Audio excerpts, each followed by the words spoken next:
The COVID-19 pandemic. While the world shut down, they went to work to make sure America kept moving. That's what they did. But that isn't the new for the Teamsters Union. Our members have been in the forefront since day one when it comes to protecting our communities in times of national emergency. Please take a look at the next video. When COVID-19 shut down our country's economy, more than 1 million Teamsters stepped up to serve as essential workers through the ongoing pandemic. Our members are frontline health workers, food and warehouse workers. They are truck drivers and UPS drivers. They're sanitation and public service workers. When the rest of America stayed home, our members went to work every day to keep our nation on course. That's because Teamsters never back down in times of emergency and national crisis. When the Spanish flu of 1918 reached epidemic proportions, Teamsters sprinkler and street cleaning workers played an essential role in stopping the spread of the disease. When the men were fighting overseas in World War I, women Teamsters took on the jobs of truck drivers and distributed medicine and medical supplies to rural areas. A generation later, when Jonas Salk developed the polio vaccine, it was Teamsters working around the clock who packed and shipped the vaccine. And it was the Teamsters freight drivers who volunteered to drive the vaccine in relays to get it out to every corner of the nation. Today, the Teamsters have shown that same grit and determination in battling COVID-19. And again, it is Teamsters who are delivering the vaccines, from the very first delivery in Winston-Salem, North Carolina, to every corner of North America. Always the Teamsters. Whenever our nation faces a crisis, America looks to the Teamsters. Teamsters show up when others don't. Teamsters are there on the front line every time. Teamsters always deliver. Our next speaker is a great friend of the Teamsters and a great friend of mine. Let's hear it from the governor of the great state of Michigan, Gretchen Whitmer. Hello, my Teamster brothers and sisters. It's Governor Gretchen Whitmer, or as some people like to call me, that woman from Michigan. In 2018, I was elected the 49th governor of the great state of Michigan, and I could not have done it without your help. And I'm working every day to do right by you. The Teamsters have always had my back, and I will always have yours. I want to thank you, President Hoffa, for your leadership. You have been an incredible champion for working people, and we are proud to call you a native son of Michigan. In his years at the Teamsters, President Hoffa has been successful in winning industry, leading contracts, engaging in vigorous contract enforcement, and organizing the unorganized.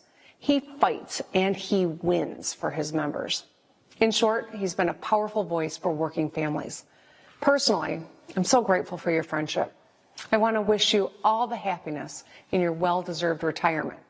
Teamsters, thank you so much for all you do.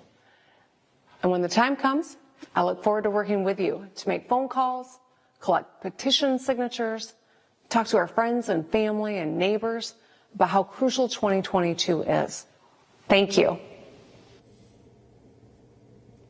Our next presentation highlights the Teamsters' work in political and legislative action, which served as the backbone of our success in getting the multi-employer pension reform accomplished.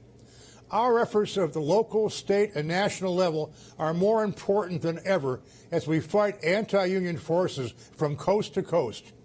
Let's hear more now from our union in flexing its muscle everywhere they go. They are on the move.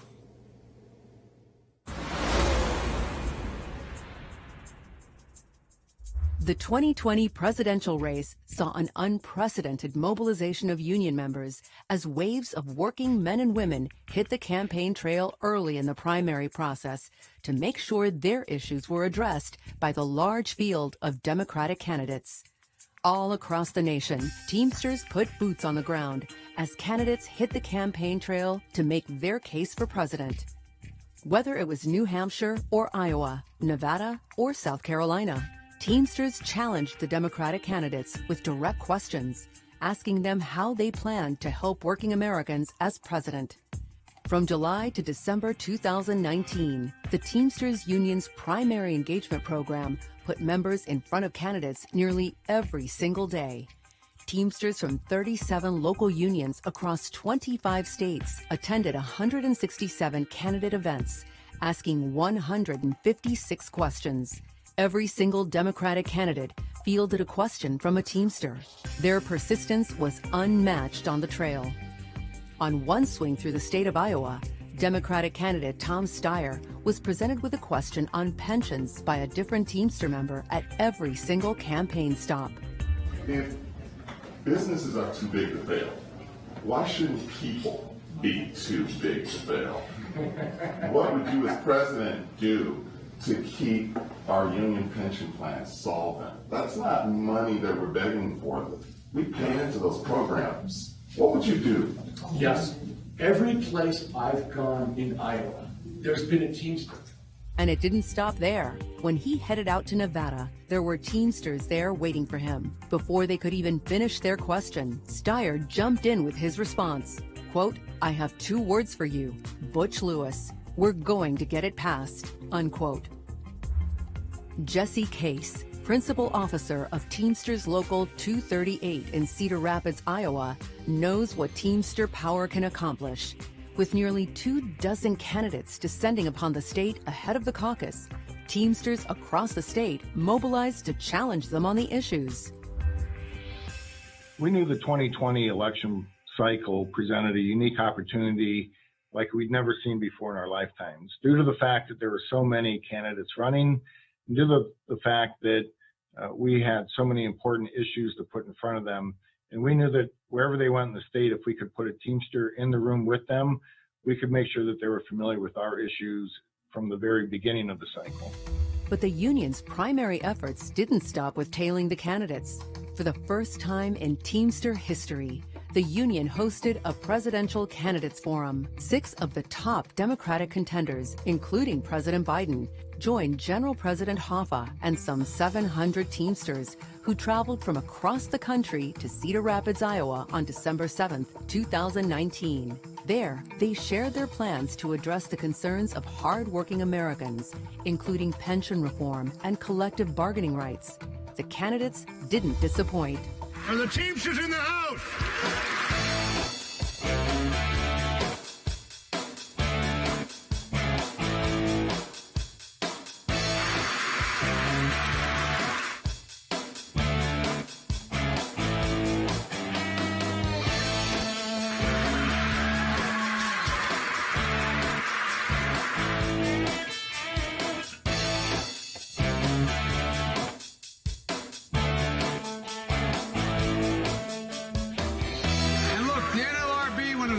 It didn't say there could be labor. It said the government should promote labor unions.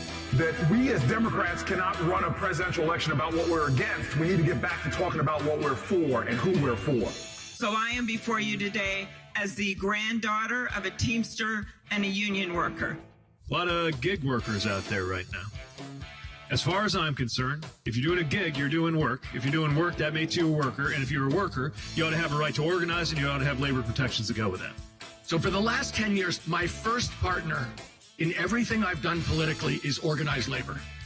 Please share your plan to shore up the pension funds so that my dad and thousands of other retirees, including many people sitting in this room, can stop worrying about losing their incomes and their livelihoods and get back to enjoying their retirements. My Secretary of Treasury, on which this whole thing lies, will never allow for a cut to a pension when that worker was promised that pension. It will not happen.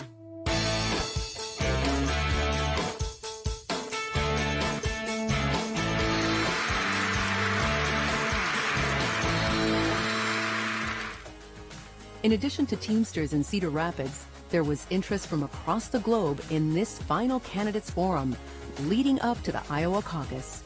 Media outlets, large and small, came to the Hawkeye State to cover the forum and interview General President Jim Hoffa about the candidates and union's role in the election. Every one of these candidates has filled out a questionnaire. We told them you have to participate in union activities. They've appeared at our union halls. They've walked picket lines. You've got to get more involved. You've got to show that you really care. And I think that's what we've done here. And we're seeing a lot more activity with regard to labor unions. And this time they're talking about, bread and butter issues that talk about the things that affect working people every day who are out there. How do they make their lives better? That's what people want to know. What is in this for me? There's a lot of talk about other issues, but when it comes right down to it, what about retirement security? What about, am I going to have a better life? Am I going to have an opportunity? Will my kids have another opportunity to have a good job? That's what they want to hear. They're really talking about labor. They've all put out white papers. They've all put out what we can do with income inequality, what we can do to stimulate the economy to get people good jobs. And I will say that they put out white papers with regard to what they can do with the Labor Department, what they can do with employment. When it was all said and done, the Teamsters had gotten the word out worldwide that it was a player in presidential politics. More than 1 million people in the U.S. streamed the event via the Guardian website, and more than 3 million viewed it globally. Some 120 reporters RSVP'd to the forum, and there were more than 60 stories and segments with coverage in the Washington Post, the Des Moines Register, CNN, MSNBC, and Fox News. The union showed everyone what Teamster power is all about. But then, the best-laid plans of the presidential primary season came to a sudden halt in March 2020 with the outbreak of the coronavirus.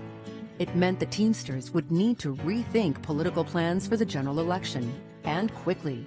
Using special elections and congressional primary races in the late spring as test cases, the union developed a new formula that it would use in key battleground states to deliver pro-worker candidates to victory in November. While in-person outreach at work sites was out, the Teamsters were recruited and trained to reach members using phone calls, text messages, and social media. In late summer, about where candidates stood on key Teamster issues, they kicked off an aggressive plan to educate and mobilize members. The PFOs implemented a 3-step plan to provide supporters with relevant voting information, address questions or concerns of undecided voters, and turn out every last Teamster vote for Joe Biden and the other pro-worker candidates endorsed by the union. Scores of PFOs across the country, your fellow Teamsters and Teamster retirees, made this happen. Here are some of their stories. Well, 2016 was a punch in the gut. There's really no other way to describe it. We lost 3 states that we shouldn't have.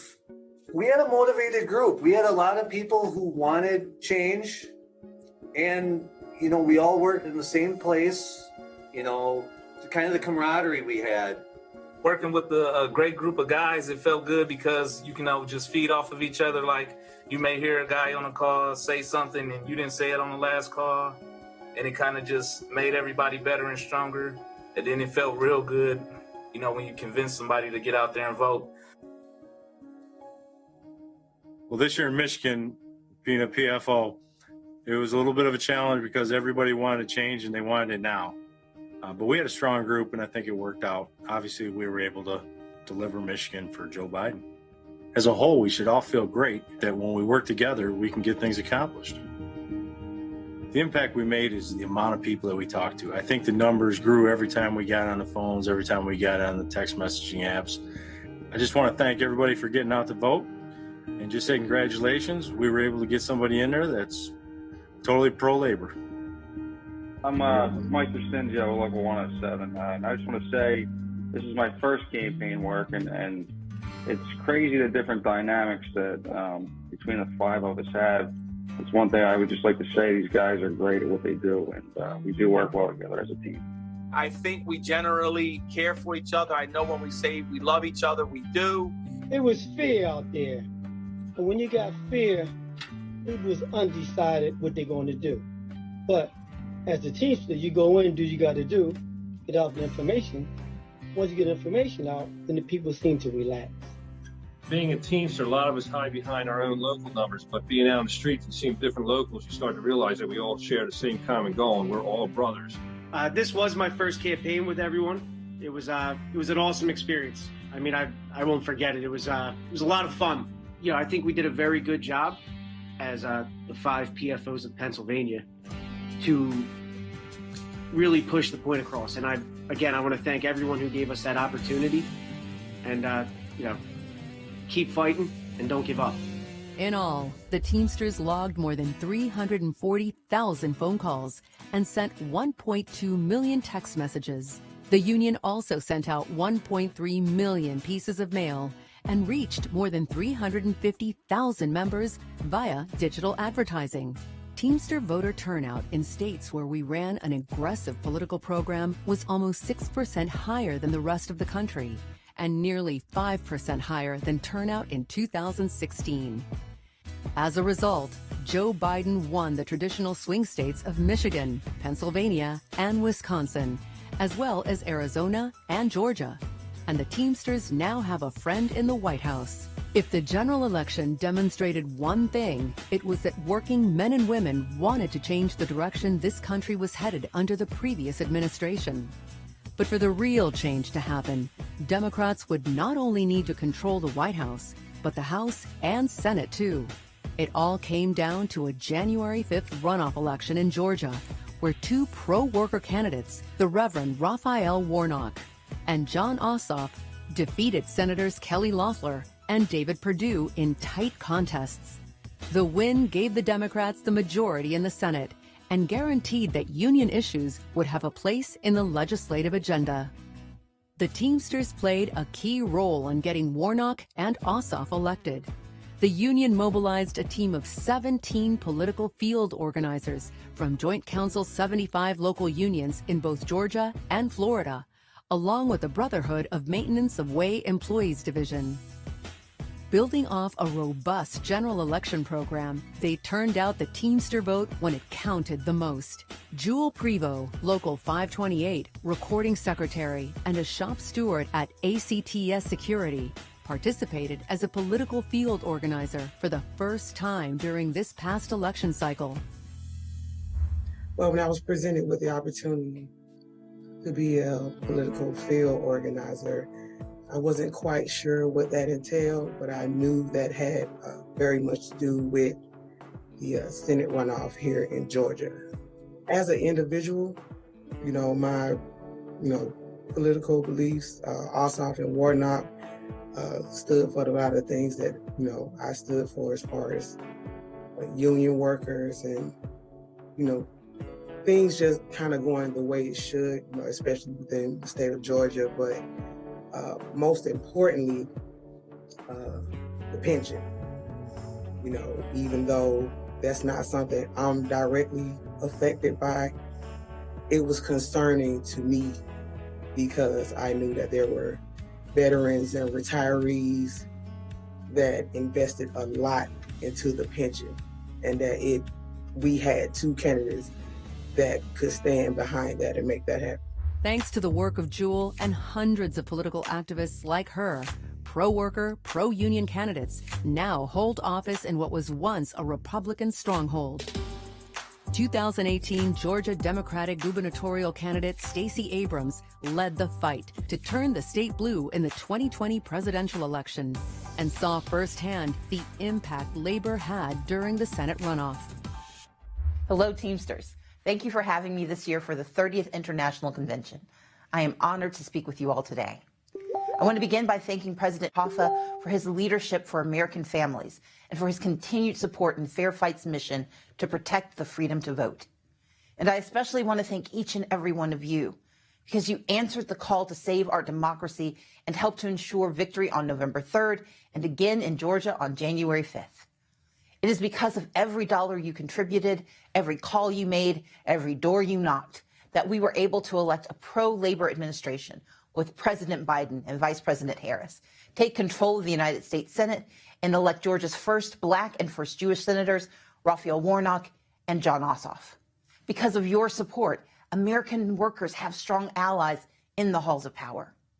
Right now, our leaders are supporting strong labor protections, expanding economic opportunity, and proposing investment in infrastructure.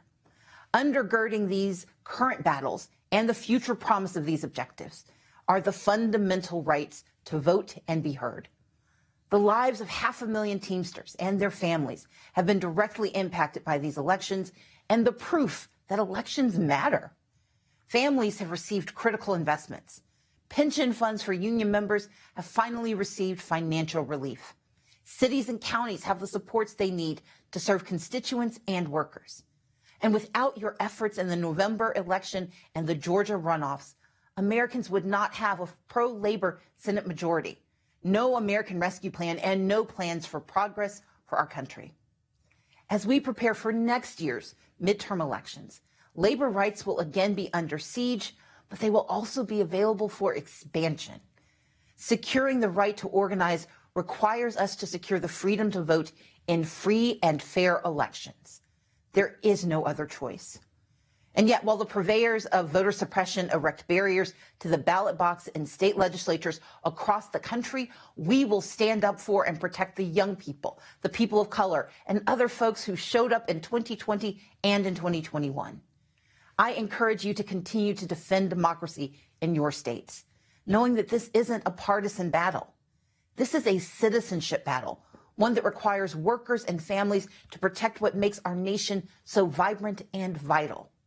Join us in calling on Congress to pass the For the People Act to strengthen our democracy, and let your local leaders know that you stand with voting rights.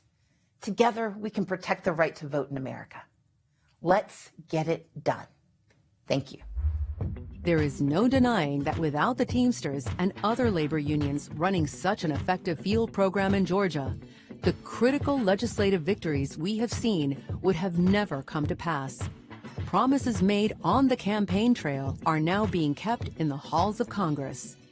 As Teamster members celebrated the 2020 election victories, the union set its sights on building off the momentum to deliver legislative victories for workers everywhere. The Teamsters kicked off its Build Back Stronger program on the eve of President Biden's inauguration, with a promise to work with our elected allies on 3 key areas: for secure pensions, strong unions, and good jobs. With pro-worker majorities in the U.S. House and Senate and President Biden in the White House, it was time to put the union's plans into action. And that started with pensions.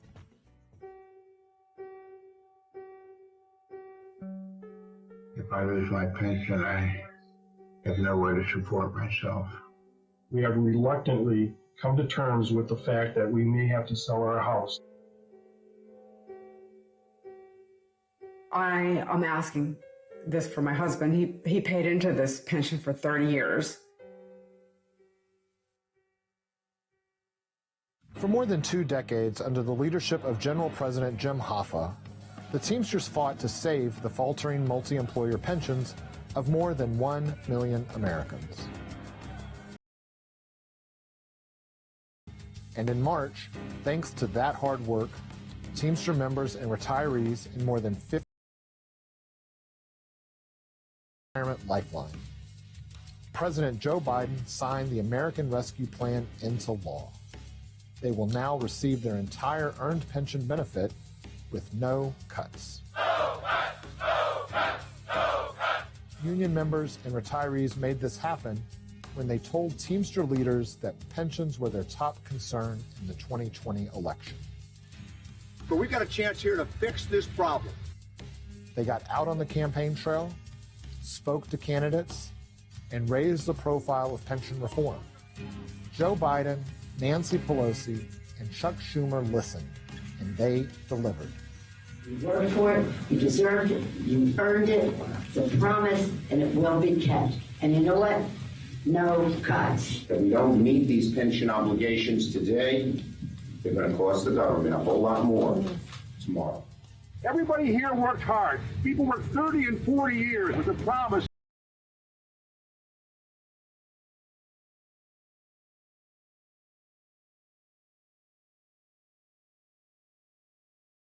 That was made. It is time that promise is kept.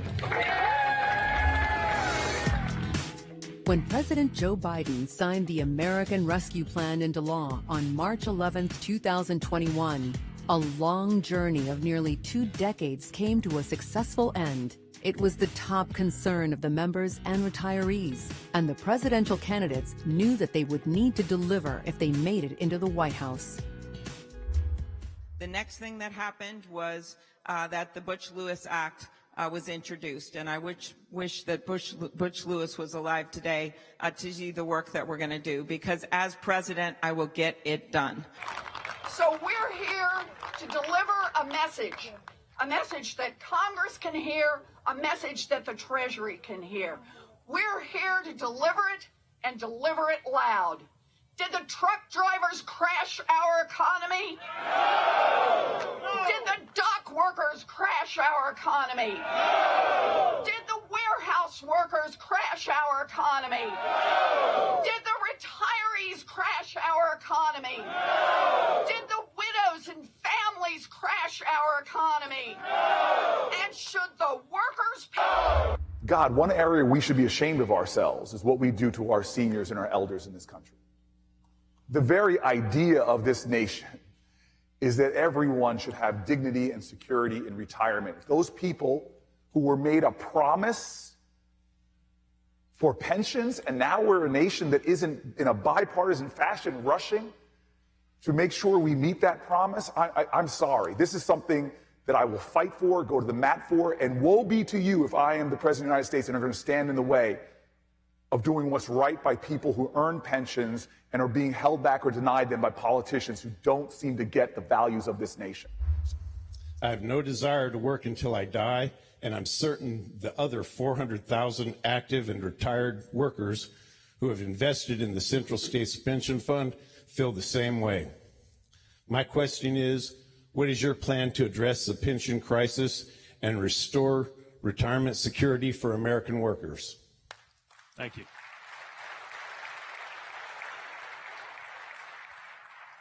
So the bottom line is that you deserve to know that the promise made to you will be kept, because that was a two-way promise. As you said, often there was a trade-off between a pay raise and putting into the pension, which means it ought to be there for you, and that's not about doing you a favor. That's about keeping a promise. Now, right now, the Butch-Lewis Act has been designed to make sure that we secure and support multi-employer pensions, and I support that legislation. To know I have stood with labor. I have stood in picket lines with labor. I have stood in courtrooms with labor. I have stood, on the negotiating side of a table with labor, and will always be there as a friend and an ally, because I understand the fight. And it is a fight to make sure that people receive the follow-through on a promise around pension. Pensions relate to you being able to have dignity, to retire with some dignity. And they're getting killed. They're getting killed. And employers are really going after you. And they're cutting down the ability to even set up a pension system within a lot of employment bases. That's why we need a strong union as well. First of all, I define middle class as one of the things of being able to have a retirement. It's not just a number, it's being able to retire with some dignity. And how I'll fight to protect pensions, including fixing multi-employer pensions so that many union women and men in Ohio, Michigan, Pennsylvania, Wisconsin, Iowa, Minnesota, Delaware, all across this country are able to keep what they earned and deserve. And I promise you, Jimmy knows this, I'm going to fight like hell every single day to get every worker, every American, their fair shot at our nation's promise. Look, folks, it's about time we start rewarding work, not just wealth. I've stood with labor my whole life, and there's no place I'd rather stand. When the dust settled after the historic 2020 election season, Democrats found themselves in control of the House, Senate, and the White House. With union allies like House Speaker Pelosi and Senate Majority Leader Schumer and President Biden in the White House, they wasted little time in fulfilling the promise they made to address the pension crisis. So I want to applaud President-elect Biden for building a team that has allies of labor. Labor was very strong for Secretary Marty Walsh. I'm going to do whatever I can to help him get nominated. And as incoming majority leader, I'm going to make it my mission to help build back labor, pro-labor guy all the way, and to help the Biden administration hit the ground running. When Republicans controlled the Senate and the White House, pension legislation was blocked by Senator Mitch McConnell at every turn. Senate Majority Leader Schumer made it clear that pension reform was going to move forward quickly on his watch. Guess what? McConnell's no longer the majority leader. Guess who is? You're talking to him, me. And so I am going to make this pension bill a very, very high priority and try to get it done. And what it does is it provides relief to the suffering pension plans without cutting the benefits the retirees have earned. You didn't do anything wrong. You just put the money in the pension. Why should they cut your benefits? So let me say it again. In Congress, it's essential we pass multi-employer pension relief, and I believe we can get it done this year. We can't delay. Just 50 days into his administration, President Biden signed the American Rescue Plan, saving the pensions of millions of active and retired union members. An army of retired and active Teamsters fought for years to save their pensions. They mobilized and organized, forming regional and national committees. For more than 5 years, they were a constant presence on Capitol Hill, fighting the only way they could to save their pensions. Now that that battle has been won, they can enjoy their retirement. Hello, Teamsters. I'm Bob Amsden with the Wisconsin Committee to Protect Pensions, retiree of Local 200 in Milwaukee, Wisconsin. I just want to state that I can't believe 5 years ago I spoke at the international conference in Las Vegas that we brought up the crisis that we are facing. Our pensions were under attack. We could not stand back and let this happen. 5 years has gone by and we finally have a solution. Nobody in their right mind would dream it would take that long to do something that was so right to the working class people of this country. The Teamsters worked hard to get these benefits. We fought every inch of the way of our careers to get these benefits, and now they're going to be taken away from us. That's an injustice that we couldn't let happen.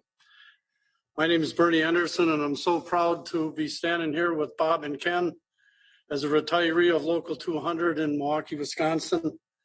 I want to start out by thanking all the pension warriors over the last 6 to 8 years that took everything that we did by getting out of our comfort zones.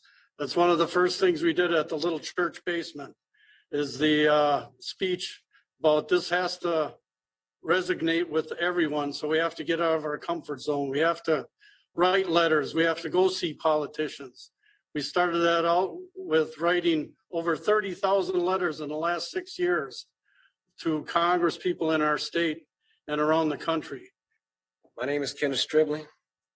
I am a retired Teamster from Local 200 here in Milwaukee, Wisconsin.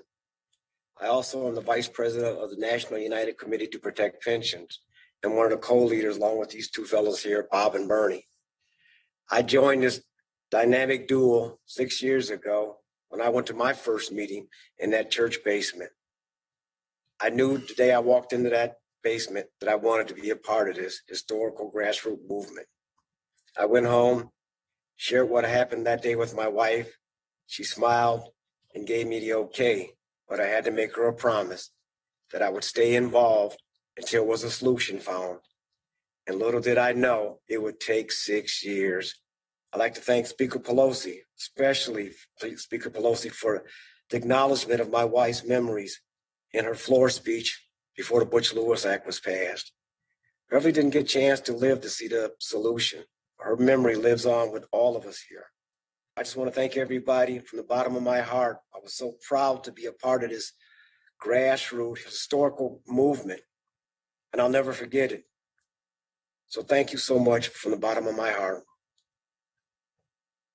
Hi, my name is John Wilkinson, and I joined the Teamsters in 1978 and retired in 2014, knowing that I was going to have a pension. My expectations for retirement changed in an instant with the rumor of pension cuts. On December 16, 2014, our worst fears came true when President Obama signed the omnibus government budget spending bill that was recently passed by Congress which included the Multi-Employer Pension Reform Act of 2014, MPRA. After 7 years of committee meetings and trips to Washington, it all boils down to this. The Democrats kept the House, took both the Georgia seats, and with President Biden winning, we knew that we had our best chance to date. And thankfully, we had support from every Democrat to make this happen. The International Brotherhood of Teamsters President James Hoffa and in particular Vice President at Large John Murphy led us to the victory. Hello, my name is Dennis Germain. I'm the director of the Michigan Committee to Protect Pensions. You've all heard John Wilkinson state, and probably speakers from Wisconsin and the other Central States men too, tell what's going on in the past 7 years. And it would be hard for me not to be redundant on what they have just said. Well, I have been a Teamster since 1972 and a Democrat all my life. I retired in 2004. My wife and I were enjoying a retirement that we worked for and paid for 10 years. That is until December 14th of 2014. That is when the MPRA was passed. We were in shock and couldn't believe that our pension that we worked for and were promised could be cut or taken away. The thing that put the fire under me or upset me the most was the disappointment in the 57 Democrats that joined the Republicans when the lame duck Congress of 2014 passed the MPRA. A good friend of mine asked me if I would be interested in taking the battle up to fight for our pensions. I'm like a mule, I'm stubborn. When they tried to take my pension away with the MPRA, that really upset me, and I wasn't going to quit until we did get our pensions passed. One way or the other, whatever it took, we were going to win our pensions. The pensions that were promised to us, that's what we wanted. We've gained a lot of friends, we've got a lot of help, a lot of organizations, but without the leadership from the IBT, we wouldn't be crossing this line. I mean, we did get a lot of politicians that did help us, but when it first started, they weren't doing much. We had to stick the fire underneath them, and we had to go to Washington many times in order to get this bill passed. We had to walk the halls of the Congress there with them and remind them every time we went down there what we're there for. And that stuck on their minds, too. But, I mean, it was John Murphy. He kept us apprised on everything, and he gave us the ideas on what we should be doing, too, when we got there. To me, the IBT was the quarterback. And we just went with it. We had a winning plan, and we worked with the Democrats. We tried to work with everybody, but in the end, it was the Democrats that stepped up, and they're the ones that got this thing done. But we could not have done it without every one of the Democrats and the International Brotherhood of Teamsters President James Hoffa, and also John Murphy. They were the leaders, and they're the ones that put us through. I honestly believe that we would never have been able to get the BLA passed if it wasn't for the endless support of the IBT's president, James Hoffa, and the leader of the battleground warrior, our good friend, Vice President John Murphy. Every army needs a field general, and International Vice President at Large, John Murphy, was more than up to the task. Working tirelessly, John Murphy kept the Army engaged and informed, constantly traveling across the country to speak with retirees and active members to keep them up to date on the fight. Whether it was sitting down with retirees at a local or speaking with members of Congress, his dedication and single-minded focus was unmatched. For these reasons and many more, John Murphy was awarded the Teamsters President's Medal. John, throughout your Teamster career, you have been a leader and a fighter. When I asked you to lead the fight to make sure we secure our pensions, you immediately said yes. And for the past decade, you've worked day and night to make sure retiree groups and elected leaders work together to make sure we find a solution to the pension crisis. With the passage of the Butch-Lewis Emergency Pension Relief Act of 2021, you helped bring a victory for Teamster members and all retirees. It is my honor to present to you today the Teamster President's Medal Award. This award recognizes individuals who have used their voice to speak up for Teamsters and all working families and to make sure they get what they need. The awardee is selected by the General President for exhibiting courage and leadership in their support for the labor movement and the individual commitment to improve the lives of all members. Thank you for your leadership and determination to secure pensions and retirees for all families. Thank you so much. A job well done. John Murphy, on behalf of the 1.4 million members, I thank you for your leadership in securing pensions for all of our people. Thank you so much for your leadership. Thank you, General President Hoffa.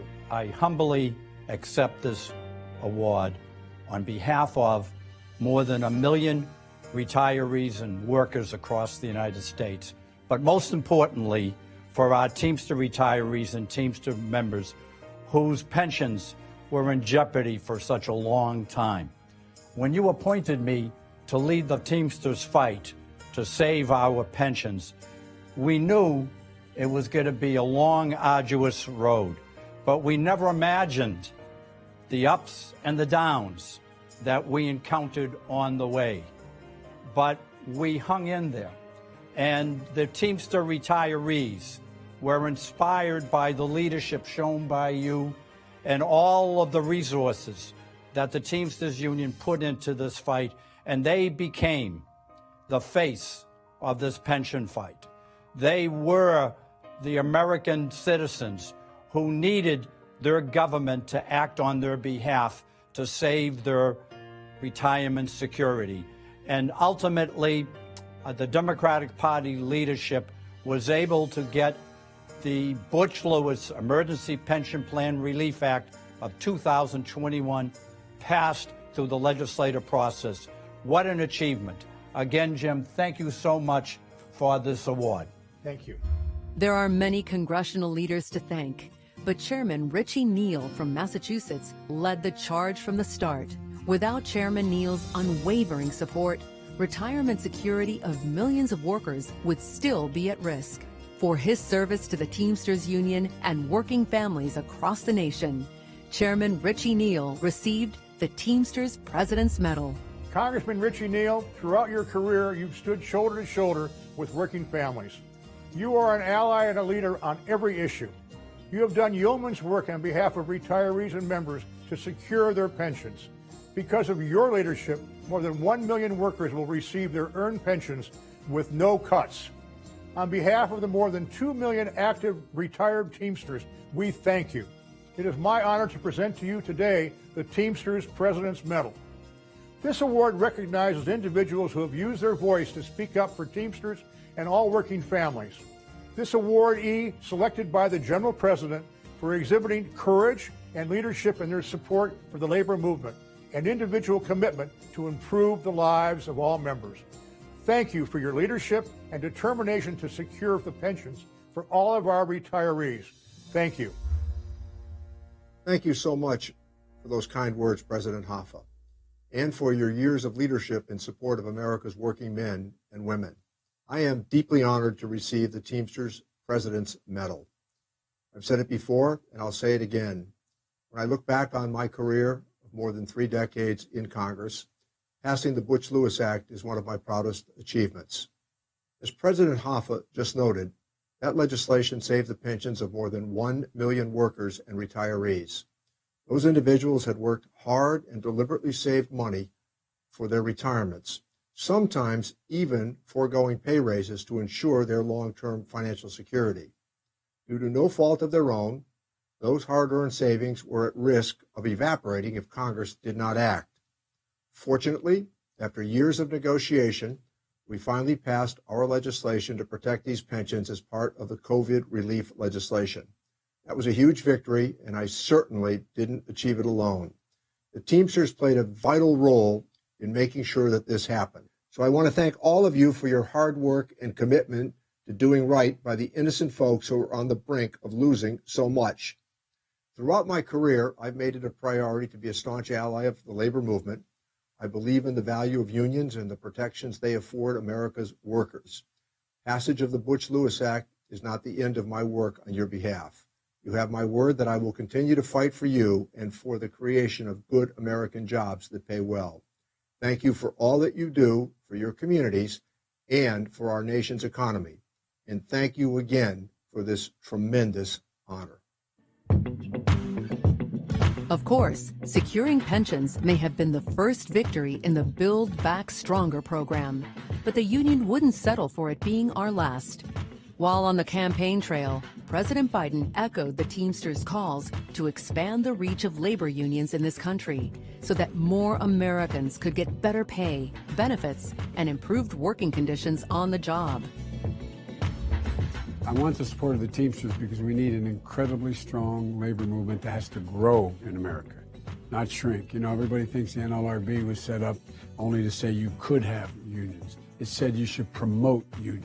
And the basic line here is that I've been saying for a long time, Wall Street didn't build the United States of America. The middle class was built by unions, and unions built the middle class America. And we need to strengthen unions. It's something I've done my whole career. I think it's critically important, and the Teamsters are an incredibly important element of organized labor in America. In just 5 months on the job, President Joe Biden has set the stage for big victories for workers. In one of his first moves, President Biden removed the sitting NLRB General Counsel, whose anti-union track record was well established. His nomination of Marty Walsh marked the first time in over 30 years that a union member was at the helm of the Department of Labor. And Biden issued executive orders that strengthened Made in America provisions in manufacturing and rolled back rules that would have made it easier to misclassify workers. These are all important victories, but our work doesn't end there. The Teamsters are strong supporters of the Protect the Right to Organize, or PRO Act, and so is Joe Biden. As the legislation moves through Congress, we are committed to building a bipartisan majority for this landmark bill, so workers can join together and collectively bargain for better pay, improved working conditions, health care, retirement benefits, and more. Without it, the playing field will continue to be increasingly uneven, with employers having free rein to intimidate, harass, and even terminate employees who try to stand up for their rights on the job, just like XPO did to Jose Ramirez. Hi, my name is Jose Ramirez. I work for XPO Freight at the Aurora, Illinois terminal for 8 years. Well, we decided to organize, and we won our election in 2016. Some of the reasons why we did that was because there was a lot of favoritism, a lot of discrimination. The policies were getting stricter. The health insurance was horrible. We had no pension. We had management that really belittled and treated most of the workers like crap. So we decided we need a voice. We needed some representation. We just got tired of the company playing games and stalling out, with the whole process. So we decided to have a rally outside our job site with the workers, which we've done plenty of times before. And because of that rally, XPO said that we let in the workers into the job site. And because of that, they terminated us, which was absolute BS because the gate was absolutely open. Anybody could go in there at any time. They stalled it for almost a year, and then after that, I get terminated. It's frustrating, right? It's frustrating because you put in so much work, right? As a worker that's trying to organize your place, I've done everything right. Why does this happen? And this is one of the reasons why the PRO Act needs to pass, because like I said earlier, everything's stacked against the workers. What I would tell members of Congress is to please pass this act. This act is so necessary and is so needed. Right now, the workers don't have a fighting chance. We need to level the playing field. The workers have every right to organize. Please give them the right tools to have at least a fair shot. The blessed thing is that since day one, when we started organizing, the Teamsters, the IBT, the locals said, we got your back.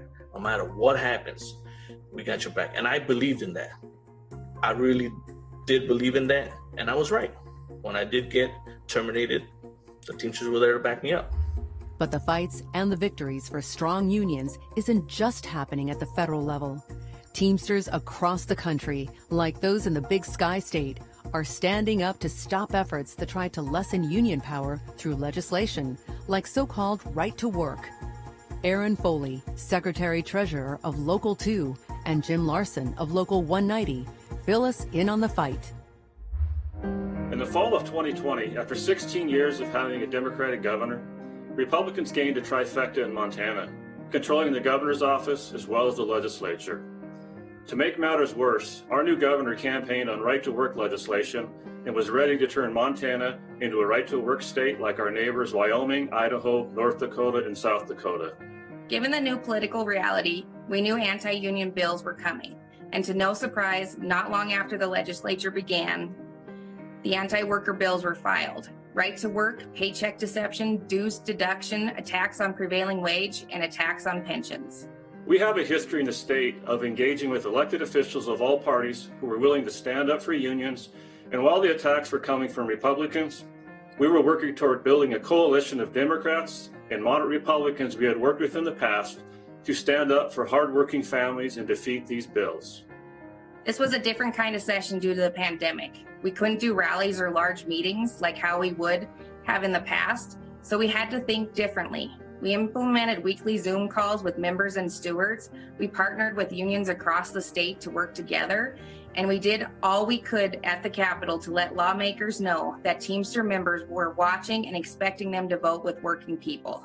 We testified in person when possible, flooded legislators' inboxes and voicemails, and while we couldn't hold rallies, Teamsters were present at the Capitol building. Our members, including our Republican members, engaged Republican legislators to demand the defeat of these bills. Our members, no matter what their party affiliation, stepped up to make the difference. In the end, we did the impossible, and we defeated right to work, payroll deception, dues deduction, the pension attack, and the worst of the prevailing wage bills. Cheers rang out in the Montana Capitol hallways from union members as each of these bills went down. It was a historic achievement, but we know the fight is far from over. These attacks will be coming back from the same out-of-state organizations, and we're even better prepared now to take them on. So I encourage everyone to remember that even when faced with tremendous opposition, keep fighting.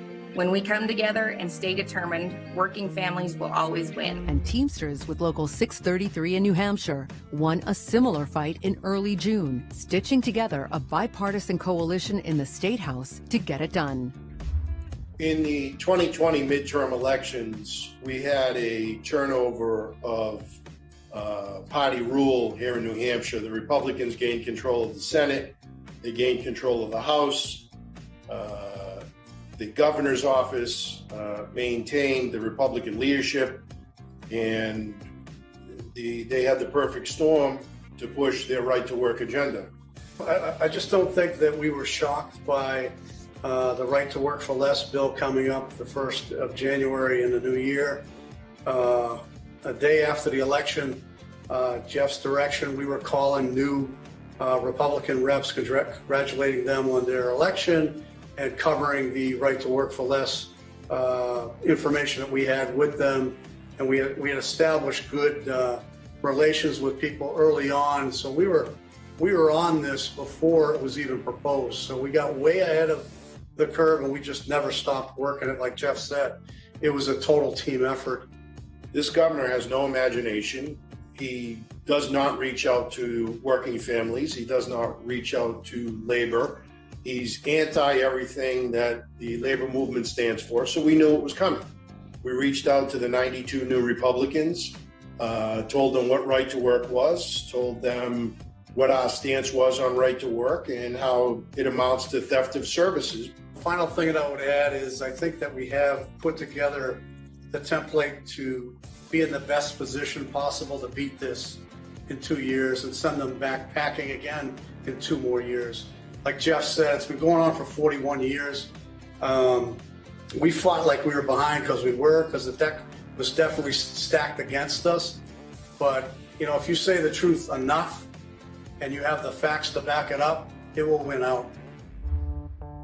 The third pillar of the Build Back Stronger program is to create more good, safe jobs that allow workers to support their families.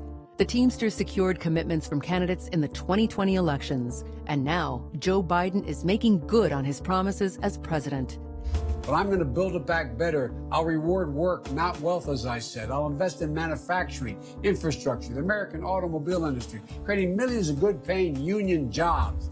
As part of President Biden's American Jobs Plan, he is calling for next-generation energy jobs to be union jobs and pushing Congress to move forward with a bold infrastructure investment plan that will support unions with enhanced worker protections and invest in needed infrastructure, including $80 billion to our nation's freight and passenger rail.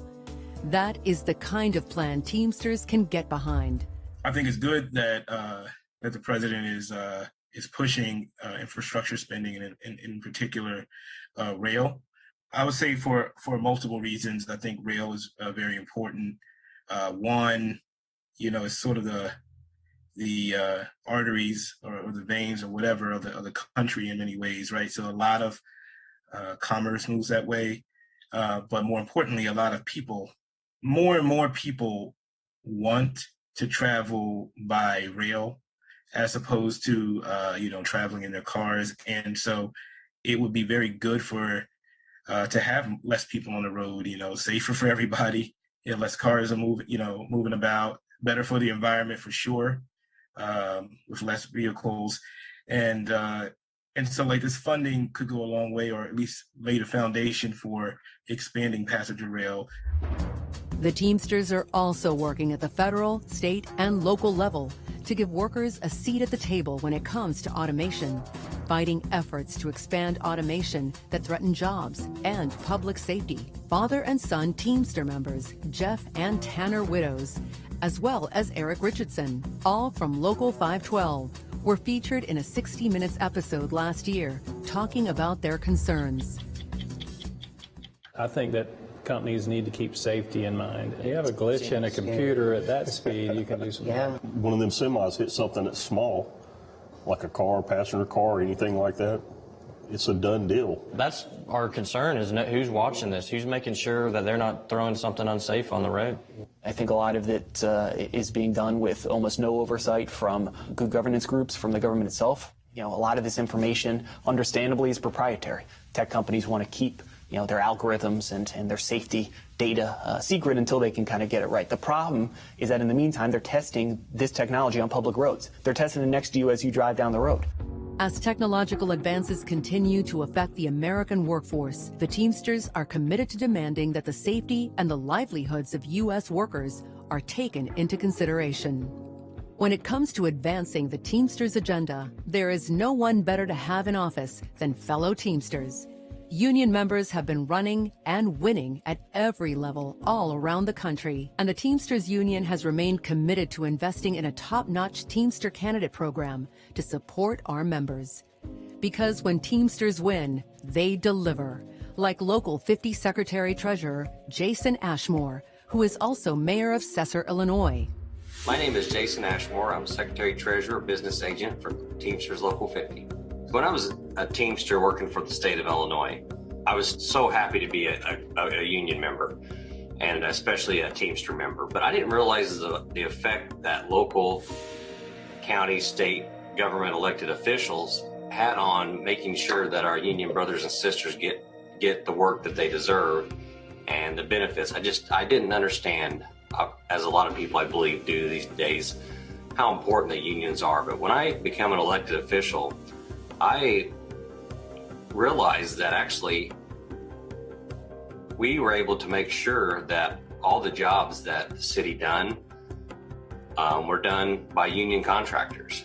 So, that way we could make sure that all our union brothers and sisters, especially Teamsters, got the work that they deserved, and it's changed my whole mindset of being part of a union and how important the unions are.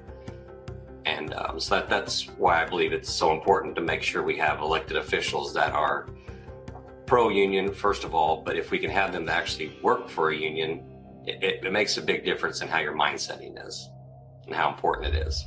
None of the Teamsters' political and policy efforts, however, could happen without the financial support of rank-and-file members.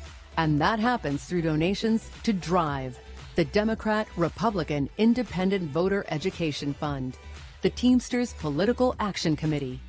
Despite a challenging year due to the coronavirus pandemic that tested the political fundraising talents of Teamster locals, 70 affiliates are being recognized for the percentage of members they were able to recruit to join DRIVE. In all, 12 locals reached platinum status with over 30% of their members on National Drive. 11 reached the gold level with over 20% on Drive, while 47 made it to silver, normally for locals with over 15% Drive participation. But due to COVID, it was expanded to maintain the 2020 level of 70 total Drive Club locals. Topping the list are local unions that have reached platinum status 4 times, and they are Local 41, Kansas City, Missouri, Ralph Stubbs, President. Local 79, Tampa, Florida, Brian Rothman, President. Local 245, Springfield, Missouri, Tim McPhail, Secretary-Treasurer. Local 568, Shreveport, Louisiana, Doug Beckham, Secretary-Treasurer. Local 886, Oklahoma City, Oklahoma, Tom Ritter, President. Local 919, Houston, Texas, Michael Silva, Secretary-Treasurer. And Local 988, Houston, Texas, Robert Mealy, President. 6 other local unions reached platinum status. They are Local 6, St. Louis, Missouri, Robert Gartner, Secretary-Treasurer. Local 70, Oakland, California, Marty Freitas, Secretary-Treasurer. Local 350, Daly City, California, John Bouchard, Secretary-Treasurer. Local 600, Maryland, Missouri, Larry Tinker, President. And Local 745, Dallas, Texas, Brent Taylor, Secretary-Treasurer. But numerous other local unions were also successful at raising money to enhance the Teamsters' political power. The following are gold and silver status locals. Gold status, Local 122, Boston, Massachusetts. Local 267, Fort Collins, Colorado. Local 282, Lake Success, New York. Local 344, Milwaukee, Wisconsin. Local 385, Orlando, Florida. Local 483, Boise, Idaho. Local 577, Amarillo, Texas. Local 633, Manchester, New Hampshire. Local 767, Forest Hill, Texas. Local 947, Jacksonville, Florida. Local 1150, Stratford, Connecticut. Silver status, Local 61, Asheville, North Carolina. Local 63, Rialto, California. Local 90, Des Moines, Iowa. Local 120, Blaine, Minnesota. Local 173, Bradenton, Florida. Local 177, Hillside, New Jersey. Local 191, Bridgeport, Connecticut. Local 243, Plymouth, Michigan. Local 249, Pittsburgh, Pennsylvania. Local 270, New Orleans, Louisiana. Local 295, Valley Stream, New York. Local 301, Waukegan, Illinois. Local 322, Richmond, Virginia. Local 325, Rockford, Illinois. Local 326, Newcastle, Delaware. Local 341, Carnegie, Pennsylvania. Local 373, Fort Smith, Arkansas. Local 396, Covina, California. Local 402, Muscle Shoals, Alabama. Local 407, Cleveland, Ohio. Local 480, Nashville, Tennessee. Local 492, Albuquerque, New Mexico. Local 516, Muskogee, Oklahoma. Local 519, Knoxville, Tennessee. Local 554, Omaha, Nebraska. Local 604, St. Louis, Missouri. Local 630, Los Angeles, California. Local 631, Las Vegas, Nevada. Local 653, Southeastern Massachusetts. Local 657, San Antonio, Texas. Local 665, San Francisco, California. Local 667, Memphis, Tennessee. Local 683, El Cajon, California. Local 688, St. Louis, Missouri. Local 696, Topeka, Kansas. Local 728, Atlanta, Georgia. Local 769, North Miami, Florida. Local 792, Minneapolis, Minnesota. Local 853, Oakland, California. Local 891, Pearl, Mississippi. Local 952, Orange, California. Local 955, Kansas City, Missouri. Local 957, Dayton, Ohio. Local 991, Mobile, Alabama. Local 997, Fort Worth, Texas. Local 1129, White, Georgia. Local 2785, Daly City, California. No one knows better how to convince his membership to give to Drive than Tom Ritter, president of Local 886 and a perennial fundraising champion. He tells us how the local is able to recruit a high level of members to sign up for Drive, even in a politically mixed area. Drive has not always been a priority of Local 886 until we got into the pension fight. And until we got into the pension fight, we were just like most locals, had 5% membership. And as soon as the pension fight started, we had to get money to get our pension fixed. And that's when we really, really started pushing it. Without Drive, we would not have influenced the elections in Georgia. We would not be sitting in the position that we're sitting in today. We have our pensions, the NLRB's getting fixed. The secret to 886's success is just being out in front of the membership. It's not that hard. You just have to stand out there and talk to people. If you don't stand out there and talk to people, they won't just mail you a Drive card in the mail. And again, what I will close with is contact your Drive department, set up a Drive rep to be in your local, get you some hamburgers and a t-shirt, and get after it.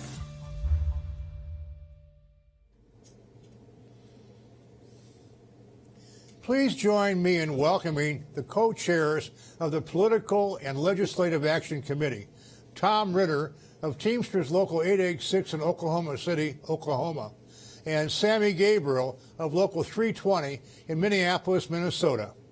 They'll present the Commitment to Political Action resolution. There will be a vote thereafter. Go ahead. Thank you, President Hoffa, Secretary Treasurer Hall, and the International Executive Board. I'm Sammy Gabriel, President of Local 320 and proud 36-year Teamster member. My co-chair, Tom Ritter, and I extend a warm welcome to the delegates, alternates, and guests. On behalf of our 16-member political committee, I'd like to give a special thanks to the Director of the Political and Legislative Action Department, Christy Bailey, and her staff. Without their tireless pre-committee work, we would not have been as successful as we were to move the list of resolutions to the convention floor. With that, I will now turn it over to Tom to read the Commitment to Political Action Omnibus Resolution in front of you. Tom? Commitment to political action. Whereas our ability to protect the livelihood, safety, and retirement security of Teamster members and retirees depends on laws and regulations made at the federal, state, and local level. And whereas through endorsements, contributions, grassroots mobilization, our union can help determine which elected officials make these laws and regulations. And whereas our union can financially support Teamster-friendly candidates through our political action fund called Democratic Republican Independent Voter Education, DRIVE. And whereas Teamster members and their families constitute a large voting bloc that can be mobilized to support Teamster-friendly candidates. And whereas actively engaging with elected officials, regardless of party at all levels of government, is essential to advancing the labor-related legislative goals of our union. And whereas strategically combining financial support, grassroots mobilization, and effective lobbying can result in legislation with significant positive impact on Teamster members, retirees, and their families, as evidenced by the inclusion of the multi-employer pension reform in the American Recovery Act of 2021. Whereas the Teamsters Build Back Stronger campaign has proven to be an effective means of harnessing political power to translate electoral victories to legislative victories under the three pillars of secure pensions, strong unions, and good jobs. And now, therefore, be it resolved at this 30th International Convention that the International Union and all joint councils and all local unions will commit to actively engaging in the political process at all levels of government. Be it further resolved that joint councils and local unions will work to increase the number of members making voluntary contributions into Drive and use those funds to support candidates who have committed to support policies that will benefit Teamster members, retirees, and their families. And be it further resolved that joint councils, local unions will engage their members on political issues that impact working families, educate their members about the candidates that support the Teamster position on these issues, and work to ensure that their members cast their ballots for Teamster-aligned candidates. And be it further resolved that joint councils, local unions will engage elected officials at every level through direct lobbying, member lobby days, coordinated grassroots activism with the IBT and other Teamster affiliates to translate electoral success to legislative victories on the Build Back Stronger priorities of secure pensions, strong unions, and good jobs. And be it finally resolved that Teamster members, officers, and staff at all levels of the union will work to protect the future of our members, retirees, their families by making political action through Drive, grassroots mobilization, and lobbying a top priority. And Mr. Chair, I move for the adoption of this resolution. Mr. Chair, I second the motion. We have a motion and a second. Let's have discussion on this very, very important resolution. I'm going to call on Steve Verma, who is in the queue. Steve? Thank you, Mr. Chairman. And I want to urge all of the delegates out there to take this resolution seriously. Obviously, we have successfully seen what we've been able to accomplish over time, what we've done in these last sessions over the past year, all of the issues that were resolved in favor of us on the pension relief with the passage of the American Rescue Plan and the Butch-Lewis Pension Relief Act. It couldn't be more important, and this resolution just helps reinforce our ability to keep the momentum moving forward in a rededication and a recommitment from us and our joint councils and from our local unions to ensure that we maintain a strong Senate, a strong House, a strong state political program, as well as our local political programs. I encourage everyone to participate, and I urge the adoption of this very important resolution. Thank you, Mr. Chairman. Well, thank you, Steve. I also see we have Aaron Foley from Local 2. Aaron? Yes, thank you. I just encourage everyone to also support this resolution. The political department was huge in our helping of defeating right to work, and it's extremely important to keep them working and helping us.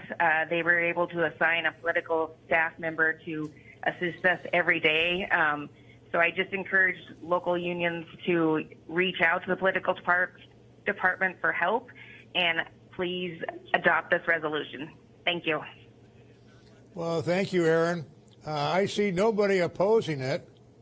And with that being the question, I think we'll call the question and go to the queue, be able to vote now. Go to your platform and begin the voting. Vote yes for the resolution and vote if you no if you oppose it.